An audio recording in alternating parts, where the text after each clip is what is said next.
Iranian Foreign Minister Abbas Araghchi addressed the UN Human Rights Council in Geneva, where he stated that Israel's recent attack occurred during an ongoing diplomatic process. According to Araghchi, Iran was scheduled to meet with the United States on June 15 to work on a potential agreement concerning Iran's nuclear program. He said the attack disrupted those efforts and described it as a violation of diplomacy, international law, and the UN system. Araghchi claimed that the operations targeted off-duty military personnel, university professors, and civilians, and referred to it as an unjust war imposed on the Iranian people. Ladies and gentlemen, I stand before this august body to remind you of the legal and ethical responsibility each and every state, member and observer of the Human Rights Council has to stand up against this grave injustice. Israel has launched an unprovoked aggression on Iran in stark violation of Article 2, Paragraph 4 of the Charter, and in bold defiance of all the principles and rules that this Council stands for. This is an unjust war imposed on my people since early hours of Friday 13 June, when Israel perpetrated a mix of unlawful and criminal operations against off-duty military personnel, university professors, and ordinary people. Hundreds of my fellow Iranians have been killed and injured following Israel's surprise armed attacks and terrorist operations on residential areas, public infrastructures, hospitals, health centers, and of course, the foreign ministry.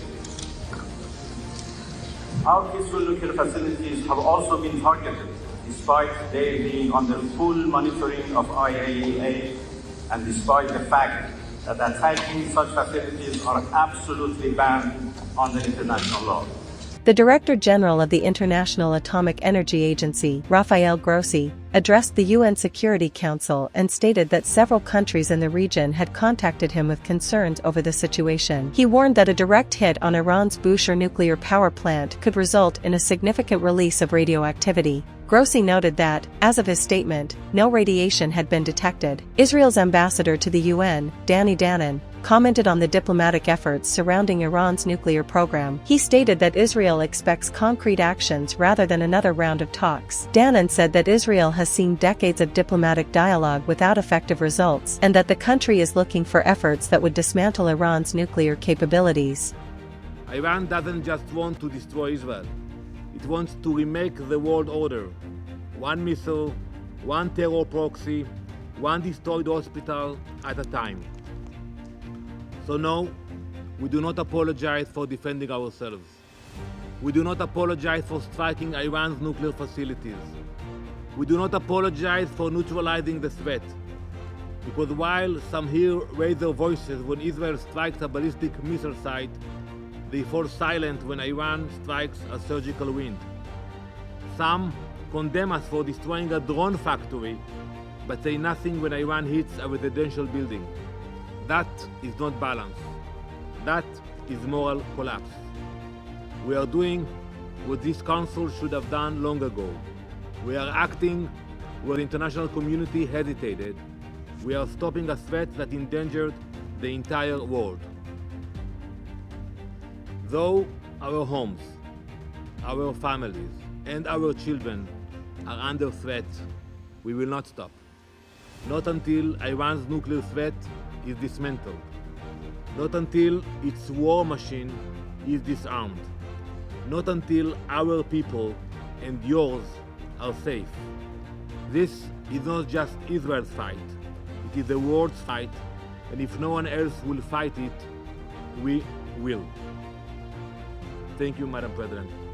UN Secretary-General Antonio Guterres addressed the Iran-Israel conflict by urging all involved parties and the Security Council to give peace a chance. He delivered this message amid reports that the United States is considering military intervention in support of Israel.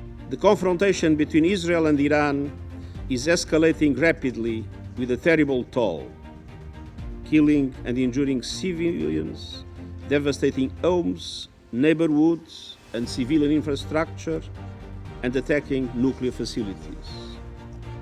The world is watching with growing alarm.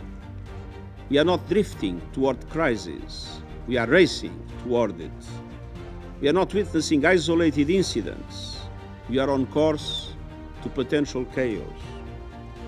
The expansion of this conflict could ignite a fire that no one can control. We must not let that happen. Excellencies, it may be easy to list a range of problems that have impacted relations between Israel and Iran in the last decades. But the central question of this conflict is the nuclear question. Non-proliferation is a must for the safety and security of us all. The Non-Proliferation Treaty is a cornerstone of international security. Iran must respect it. And Iran has repeatedly stated that it is not seeking nuclear weapons. But let's recognize there is a trust gap. The only way to bridge that gap is through diplomacy to establish a credible, comprehensible, and verifiable solution, including full access to inspectors of the IAEA as the United Nations technical agency in this field. For all of that to be possible, I appeal for an end to the fighting and the return to serious negotiations. At this defining moment, I urge this Council to act with unity and urgency for dialogue. And I urge the international community to rally behind the sole path that can deliver lasting peace: diplomacy, grounded in international law, including the UN Charter. In a separate development, the United States Treasury Department announced new sanctions related to Iran. The Office of Foreign Asset Control confirmed that sanctions were imposed on 28 individuals, companies, and vessels linked to Iran. Meanwhile, Araghchi called on the international community and UN mechanisms to take immediate action against Israel. He said that the global system designed to uphold human rights and dignity must now be used to respond to the situation. Araghchi stated that the current moment requires action to prevent further erosion of international law. He also said that all states and UN bodies should be alarmed and should act to stop the aggressor, end impunity, and hold those responsible for the attacks accountable. Turkish President Recep Tayyip Erdogan commented on the wider regional context of the Iran-Israel confrontation. He stated that the conflict, along with ongoing events in Gaza, is approaching a point of no return. Erdogan said the situation has the potential to create long-term consequences for the region, Europe, and Asia. Kaplamış durumda. Bilhassa son 2 yıldır yüzümüzü nereye çevirsek bir yıkımla, bir dramla, yüreklerimizi sızlatan savaş ve insanlık suçlarıyla karşılaşıyoruz. Gazze'de 21 aydır modern zamanların en utanç verici barbarlıklarından biri yaşanıyor.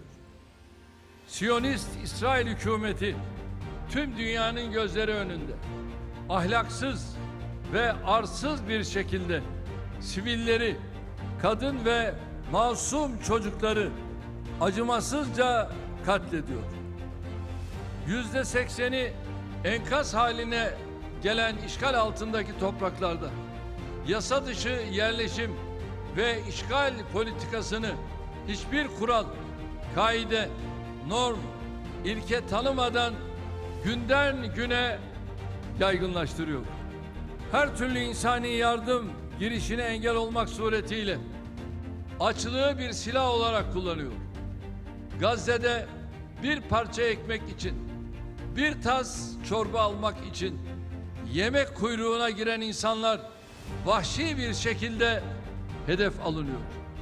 Sivil yerleşim alanları, okullar, ibadethaneler, hastaneler bombalanıyor. Vurulan hastanelerde ilaç ve tıbbi ekipman eksikliği had safhaya erişti. Gazze'li kardeşlerimiz çoğu zaman anestezi imkanından yoksun bir şekilde ameliyat edilmeye çalışılıyor.